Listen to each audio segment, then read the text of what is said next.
Hello everyone, कैसे आप सभी लोग। द पॉलिटिकल मास्टर में आप सभी का स्वागत है। आज इस वीडियो में क्लास 12 के इतिहास का चैप्टर नंबर 2 राजा, किसान और नगर करने वाले हैं। इससे पहले दोस्तों हमने इस चैप्टर का 3 पार्ट ऑलरेडी कर लिया, पार्ट 1, पार्ट 2 और पार्ट 3। और ये जो पार्ट दोस्तों फाइनल पार्ट है इस चैप्टर का। अगर आपने पहले तीनों पार्ट नहीं देखे हैं तो उसका लिंक जो है दोस्तों डिस्क्रिप्शन में दिया गया है, वहाँ से जाकर आप उसे देख सकते हैं। इस वीडियो को एंड तक जरूर देखिए क्योंकि ये वीडियो बहुत ही इंपॉर्टेंट होने वाली है, क्योंकि इस वीडियो में इस चैप्टर के जो इंपॉर्टेंट क्वेश्चन, जो एनसीईआरटी के क्वेश्चन है वो हम करने वाले हैं।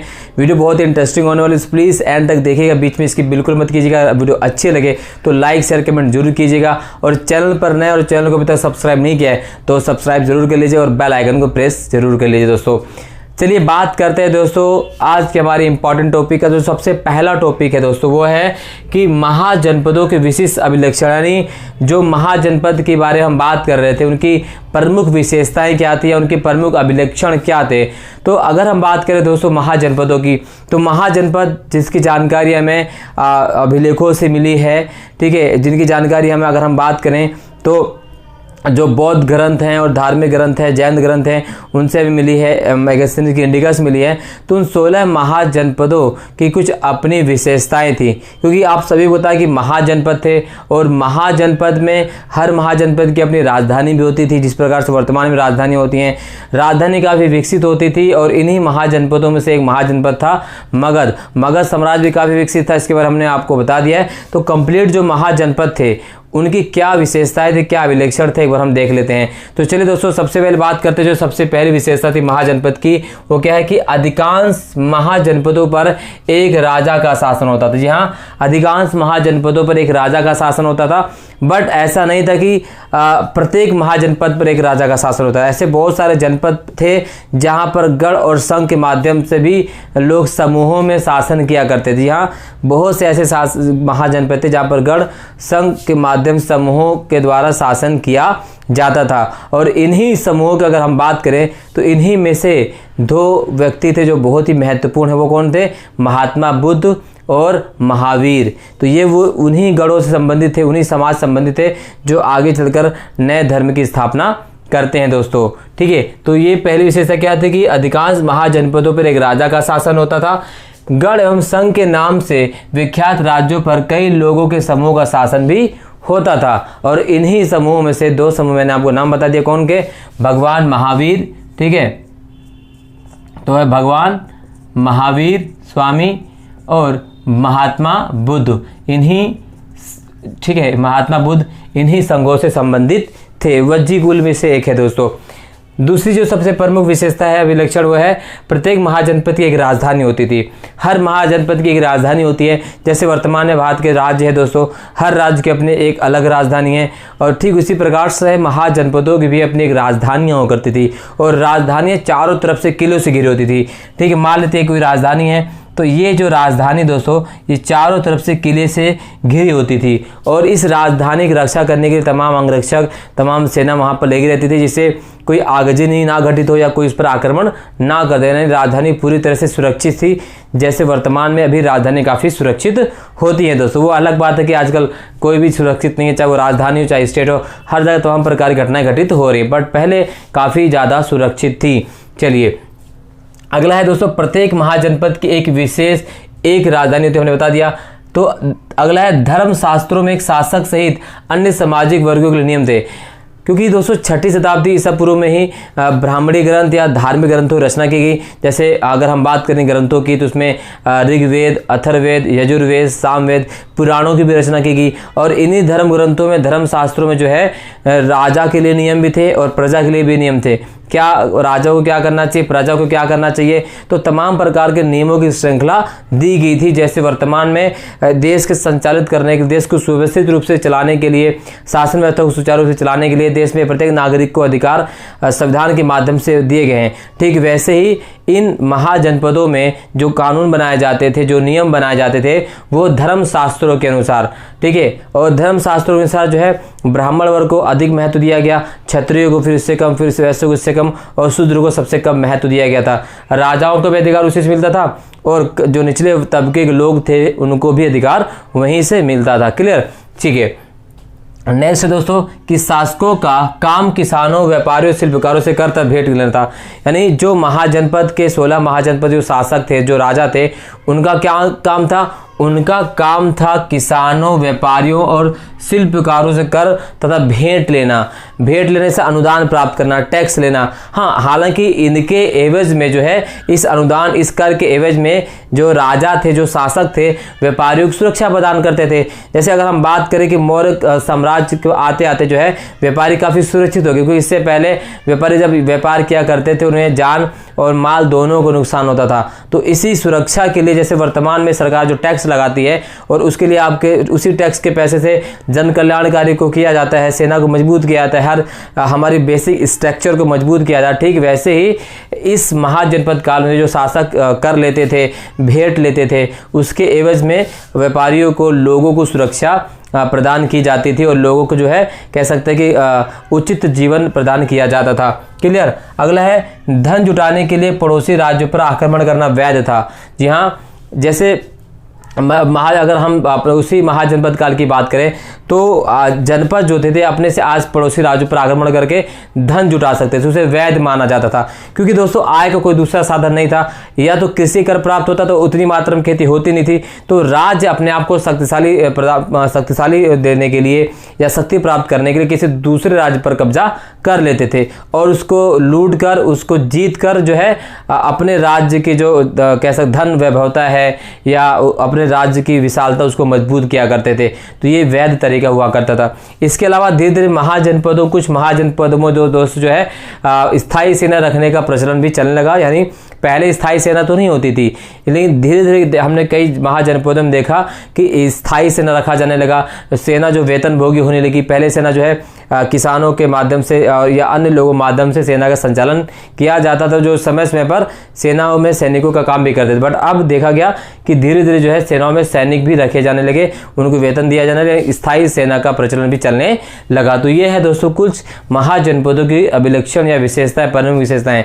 आई होप आप इसे समझ चुके हैं। अगर समझ गए हैं तो वीडियो को लाइक जरूर कीजिएगा, चैनल पर नए हैं तो चैनल को जरूर सब्सक्राइब कर दीजिए दोस्तों। चलिए नेक्स्ट बात करते हैं। नेक्स्ट टॉपिक है अभिलेख शास्त्रों की समस्याएं। जो अभिलेख शास्त्री क्या होते हैं? जो दोस्तों अभिलेख शास्त्री का मतलब होता है जो अभिलेखों को पढ़ने का काम करते हैं। जो मौर्यकालीन अभिलेख मिले, जो अशोककालीन अभिलेख मिले, जो उन्होंने उनको पढ़ा है, उन्हें क्या कहा जाता है? अभिलेख शास्त्री कहा जाता है। और अभिलेख शास्त्रियों की भी कुछ समस्या होती है, क्योंकि जो अभिलेख पढ़ता है उसमें ऐसा नहीं कि सभी अभिलेख बिल्कुल सुस्पष्ट हों, आसानी से समझ में आ जाए, आसान भाषा में लिखे गए हों।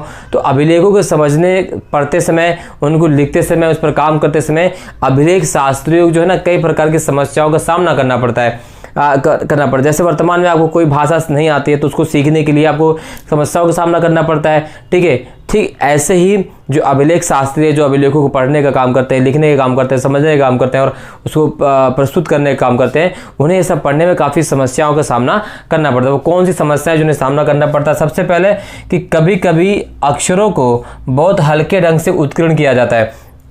अभी तक जो अभिलेख हमें मिले हैं, ऐसा नहीं कि सभी अभिलेख बहुत सुस्पष्ट हैं या सभी अभिलेख बहुत अच्छी स्थिति में हैं। तमाम ऐसे भी अभिलेख मिले हैं जो बहुत हल्के ढंग से लिखे गए हैं, जो बहुत हल्के से उत्कीर्ण किए गए, हल्के से गुदे हुए हैं, तो वो बहुत जल्दी छिप जाते हैं या कह सकते हैं कि वो दिखाई नहीं देते हैं साफ तरीके से। तो ये एक समस्या हो जाती है अभिलेख शास्त्रियों की। दूसरी क्या है? अभिलेख नष्ट भी हो सकते हैं। तो क्योंकि अभिलेख पूरी तरह से सुरक्षित तो नहीं है, जितने पड़े हैं और तमाम अभिलेख जो खुदाई से मिले हैं वो ऐसा बिल्कुल अच्छी अवस्था मिले हों, कोई टूटे फूटे अवस्था मिले हों, कोई खराब हो गए हों, तो ऐसे अभिलेख नष्ट भी हो सकते हैं। तो उनको पढ़ना बेमानी या बहुत मुश्किल होता है या ना बराबर होता है दोस्तों। इसके अलावा हम बात करें तो अभिलेखों के शब्दों के वास्तविक अर्थ के बारे में पूर्ण ज्ञान सरल नहीं है। जो अभिलेखों पे लिखा होता है वो ब्राह्मी लिपि में है, खरोष्टी लिपि में है, प्राकृतिक भाषा में है या किस भाषा में है। हम जैसे वर्तमान में हम बात करते हैं तो हम देवनागरी लिपि में हिंदी लिखते हैं, रोमन लिपि में अंग्रेजी लिखते हैं, तो ऐसी लिपि होती है। तो हमने लिपि का ज्ञान है तो हम इसे आसानी से पढ़ लेते हैं। बट प्राचीन मध्यकाल में जो लिपियाँ चलाई गई, 6वीं शताब्दी से जो लिपियाँ लिखी गई थी, उसे आसानी से पढ़ना, उसके वो क्या कहना चाहते हैं एग्जैक्टली वही दुनिया के सामने प्रस्तुत करना है बहुत आसान नहीं है। तो ऐसे में कई समस्याओं का सामना करना पड़ जाता है अभिलेख शास्त्रियों को। अगला देखेंगे दोस्तों कि वह क्या कि अभिलेख सदा उन्हीं व्यक्तियों के विचार व्यक्त करते हैं। तो कई बार देखने में आता है कि अभिलेख जो होते हैं जो व्यक्ति अभिलेख को लिखवाते हैं वो उन्हीं व्यक्ति के विचार को व्यक्त करते हैं, दूसरे व्यक्ति के विचार को व्यक्त नहीं करते हैं। अगर हम किसानों की बात करें, मजदूरों की बात करें, सामाजिक ताने बाने की बात करें, उस पर बहुत कम अभिलेख पाए हैं। अभिलेख उन्हीं लोगों के लिए पाए गए हैं जो राजा थे, जो शासक थे, जो अमीर वर्ग थे। निचले वर्गों के बारे में अभिलेख में कुछ भी लिखा नहीं गया है। तो इसीलिए अभिलेख शास्त्रियों को अभिलेख को पढ़ते समय तुलनात्मक अध्ययन करना बहुत जरूरी होता है, क्योंकि अभिलेख लिखे गए तो राजाओं के द्वारा, तो कई बार ऐसा हो सकता है राजा हो सकता है कि अपना बखान बनाने के लिए, ठीक वैसे ही जैसे जो प्रसिद्धियाँ होती हैं, जो प्रसिद्धि पत्र होते थे, उसमें जो विद्वान होते थे, जो लेखक होते हैं, वो राजा का उसमें गुणगान किया करते थे, जिससे राजा खुश होता था तो उनको दान और दक्षिणा दिया करता था। राजा खुश नहीं होता तो उनका सर कलम कर दिया जाता होगा या उन्हें राज से निकाल दिया जाता था। तो ये कई समस्याएं हैं जो अभिलेख शास्त्रियों को अभिलेख को पढ़ते समय उठानी पड़ती हैं। आई होप आपको समझ आ चुका है। अब हम बात करते हैं दोस्तों कि मौर्य काल इतना महत्वपूर्ण क्यों माना जाता है।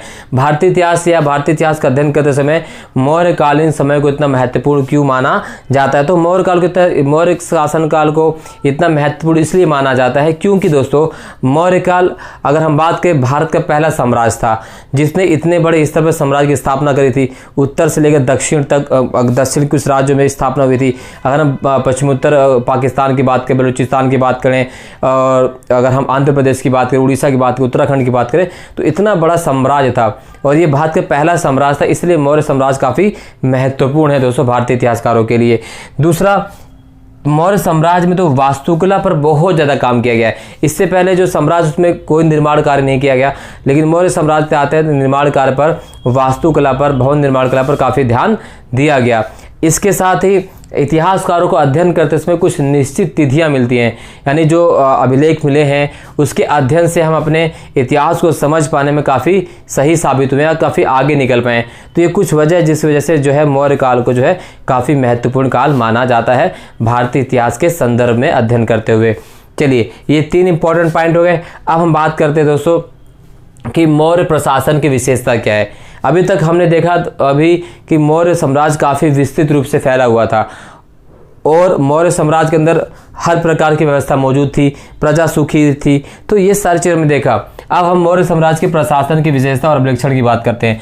तो मौर्य साम्राज्य के जो भी हमने पढ़ा है, जो भी अभिलेखों में हमने पढ़ा मौर्य साम्राज्य के बारे में, क्योंकि जो मौर्य साम्राज्य था दोस्तों पश्चिमोत्तर वर्तमान पाकिस्तान, बलूचिस्तान की अगर हम बात करें, फिर आंध्र प्रदेश की बात करें, उड़ीसा की बात करें, उत्तराखंड की बात करें, तो ये पूरा यहाँ तक जो है मौर्य साम्राज्य फैला हुआ था। और इतने बड़े साम्राज्य को सुचारू रूप से चलाना हर किसी के बस की बात नहीं थी या आसान भी नहीं था। और इतने बड़े साम्राज्य को चलाने के लिए जब तक एक योजना ना हो, जब तक एक सुनियोजित तरीका ना हो, तो आसानी से उस साम्राज्य को नहीं चलाया जा सकता। हम कहते हैं ना कि भारत में 28 राज्य हैं और केंद्र शासित प्रदेश है, तो एक प्रधानमंत्री को, एक मुख्यमंत्री एक स्टेट को कैसे संभाले। तो कहने में तो आसान लगता है कि भाई बहुत सारी चीज़ें घटित हो जाती हैं, ये मुख्यमंत्री देखना चाहिए, भारत के प्रधानमंत्री देखना चाहिए, तो कहने में तो आसान लगता है दोस्तों, लेकिन जो उस पद पर होता है और उस पर जो बात होती है वो उसी को पता रहता है। वो कहते हैं ना कि कब्र का हाल सिर्फ मुर्दा जानता है। तो मौर्य प्रशासन जो इतना बड़ा साम्राज्यवाद था,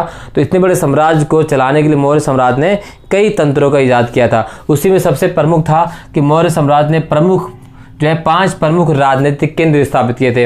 इन 5 प्रमुख राजनीतिक केंद्रों में एक उसकी स्वयं की राजधानी थी, जिसका नाम था पाटलिपुत्र। जी हाँ, पाटलिपुत्र, इसकी जो राजधानी थी क्या थी, वो थी पाटलिपुत्र।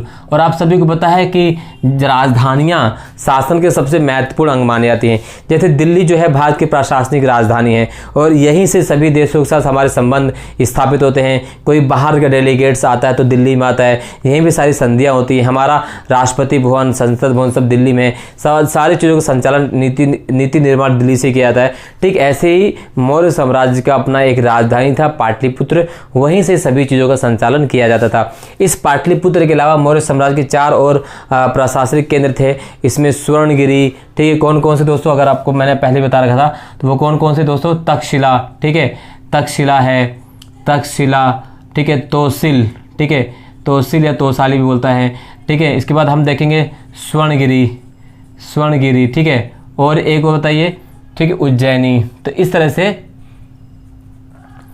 इस तरह से 4 प्रशासनिक और केंद्र थे जहां से मौर्य साम्राज्य का प्रशासन चलाया जाता था। ठीक इसी प्रकार से दूसरा चीज़ था कि आसमान शासन व्यवस्था। मौर्य साम्राज्य बहुत ज़्यादा विस्तृत रूप से फैला हुआ था और ये ऐसा नहीं था कि सारी जो साम्राज्य एक स्थिति थी उसमें।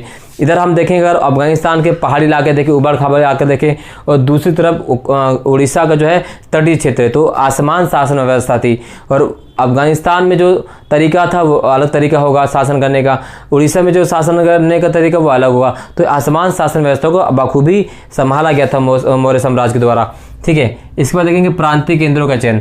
तो मौर्य प्रशासन के दौरान प्रांतीय केंद्रों का चयन बहुत सोच समझ कर किया गया था। जो प्रमुख राजनीतिक केंद्र थे उन्हें प्रमुख व्यापारिक केंद्रों के रूप में स्थापित किया गया था, जहां से व्यापार को आसानी से किया जा सके, व्यापार को सुगम और सरल बनाया जा सके। ठीक है, इसके अलावा आवागमन को सुचारू बनाना। मौर्य शासनकाल के दौरान आवागमन को सुचारू बनाया गया, चाहे वो पैदल मार्ग हो, पैदल यात्री द्वारा हो, पैदल व्यापारिक मार्ग हो या नौ संचालन नौकायान हो, तो सभी मार्ग को सुचारू रूप से सुरक्षित बनाया गया। मौर्य शासन और प्रशासन से पहले यात्री जो थे, व्यापारी व्यापार करने से डरते थे क्योंकि उन्हें डाकुओं का डर था। डाकू उनके माल को और उनको भी लूट लेते थे, उनको भी मार देते, इससे जान माल हानि की काफ़ी नुकसान होता था। लेकिन मौर्य प्रशासन में आवागमन को सुचारू बनाया गया, हर जगह जगह सराय बनाए गए जिससे लोग आसानी से व्यापार कर सकते थे। ठीक है, समिति तथा उप समितियां। तो मौर्य सम्राट ने अपने प्रशासन को चलाने के लिए सेना ग्रुप में गठित की थी। इसमें एक समिति थी और 6 उप समितियां थी। ठीक है, जिसमें पैदल सेना, ठीक है, घोड़सवार, अश्वरोही, रथरोही, तमाम प्रकार की 6 समिति जिसके बारे में मैंने पहले चर्चा कर रखी है दोस्तों। इसी प्रकार से अशोक के शासनकाल के दौरान धम्म महामात्रों की नियुक्ति की गई, जो धम्म का प्रचार किया करते थे। ठीक है, सर्वधर्म संभाव की बात किया करते थे। तो इसी वो सारी चीज़ें क्या है, मौर्य प्रशासन की महत्वपूर्ण विशेषताएं हैं। क्लियर, ये मौर्य प्रशासन की विशेषताएं अभिलक्षण, प्रमुख अभिलक्षण है दोस्तों। आई होप ये आपको क्लियर हो चुका। अगर क्लियर होगा लाइक जरूर कीजिएगा। अब हम बात करते हैं दोस्तों 6ठी शताब्दी ईसा पूर्व में कृषि वृद्धि या कृषि के उत्पादन में पैदावार को बढ़ाने के लिए क्या क्या कदम उठाए गए। तो सबसे पहले दोस्तों जो है जितना भी हमने पढ़ा है तो उसके आधार पर हल का प्रयोग यानी हल का प्रचलन किया गया। पहले हल के माध्यम से खेती नहीं की जाती थी, लेकिन अब क्या हो गया, हल का प्रचलन बढ़ाया गया जिससे उत्पादन काफ़ी बढ़ गया। दूसरा तरीका क्या अपना है, कुदाल का उपयोग दोस्तों। अब ऐसा तो नहीं है कि हर राज्यों में हर जगहों पर हल का प्रयोग किया जा सकता था। ऐसे में वो राज्य जहाँ पर हल का प्रयोग नहीं किया जा सकता था वहाँ पर कुदालों से भी सिंचाई की गई। जैसे पंजाब हो गया, राजस्थान के कुछ इलाके हो गए, तो यहाँ पर कुदाल के माध्यम से भी खेती की जाती थी जिससे उत्पादन बढ़ा दोस्तों। कृत्रिम सिंचाई का प्रयोग किया गया। मौर्य का शासनकाल के आते आते केवल खेती वर्षा पर निर्भर नहीं थी, अब कृत्रिम सिंचाई के माध्यम से भी खेती की जाने लगी। जैसे कुओं का, तालाबों का और कहीं कहीं तो नहरों का निर्माण भी किया गया और उसके माध्यम से खेती और सिंचाई की जाती थी। इसके बाद ये भी देखा जो नए तरीके अपनाए दोस्तों, नए तरीके अपनाने से बहुत परिवर्तन हुआ। प्रभाव क्या हुआ कि इस देखने में आया कि अधिकतर किसान जो अमीर थे वो अमीर हो गए, जो गरीब किसान थे गरीब हो गए, यानी भूमिहीन और भूमि श्रमिकों की जो संख्या लगातार बढ़ती चली गई। जो भूमिहीन तो और भूमिहीन हो गए, तमाम प्रकार के प्रभाव देखने में आए। तो ये वो इम्पोर्टेंट टॉपिक है दोस्तों जहाँ से आपके क्वेश्चन पूछे जाएंगे, यानी हमारा फाइनल चैप्टर का मतलब माफ़ कीजिएगा सेकंड चैप्टर का फाइनल पार्ट था ये। इसके अलावा जो आपसे कुछ क्वेश्चन पूछा जा सकता है अशोक के जो शिलालेखों से, अशोक के शिलालेख में प्रमुख अगर हम बात करें दोस्तों तो सबसे पहले माना जाता है कौन सा, सिद्धपुर। कौन सा अभिलेख है अशोक का, सिद्धपुर। सिद्धपुर आपको पता होना चाहिए कहाँ पर है, तो सिद्धपुर जो है दोस्तों वह मैसूर में है। तो मैसूर में जो है मैसूर सिद्धपुर है। इसके अलावा अगर हम बात करें दोस्तों ब्रह्मगिरी, तो ब्रह्मगिरी भी अभिलेख है अशोक का ही, ब्रह्मगिरी। ठीक है, ब्रह्मगिरी भी मैसूर में है। ठीक है, इसके अलावा क्या है, मास्की। मास्की के शिलालेख की बात करें तो ये हैदराबाद में है, हैदराबाद में मास्की शिलालेख है। इसके अलावा अगर हम बात करें दोस्तों सासाराम, सासाराम कहाँ पर है ये, सासाराम दोस्तों बिहार में है, शाहाबाद। तो ये प्रमुख 4 जो है शिलालेख हैं अशोक के, ये इस बारे में आपको पता होना चाहिए। इसके अलावा दोस्तों जो MCQ जो क्वेश्चन पूछेंगे इस चैप्टर से वो 6ठी शताब्दी से लेकर होंगे। और प्राकृतिक भाषा क्या है, देवनागरी लिपि कहाँ मिली है, ब्राह्मी लिपि कहाँ मिली, खरोष्ट लिपि कहाँ मिली, इस तरह से जो है MCQ आपसे पूछे जाएंगे, जो हम इंपॉर्टेंट क्वेश्चन के सेगमेंट में जरूर कराएंगे दोस्तों। इस वीडियो में बस इतना ही। अगर वीडियो आपको पसंद आए लाइक ज़रूर कीजिएगा। चैनल पर नया है, चैनल को अभी तक सब्सक्राइब नहीं किया तो चैनल को जरूर सब्सक्राइब कर लीजिएगा, बेल आइकन को प्रेस कर लीजिए। इस वीडियो संबंधित, इस टॉपिक संबंधित कोई भी डाउट आप कमेंट बॉक्स में कमेंट कर सकते हैं, हम आपका जवाब जरूर देंगे। बहुत बहुत धन्यवाद दोस्तों, जय हिंद।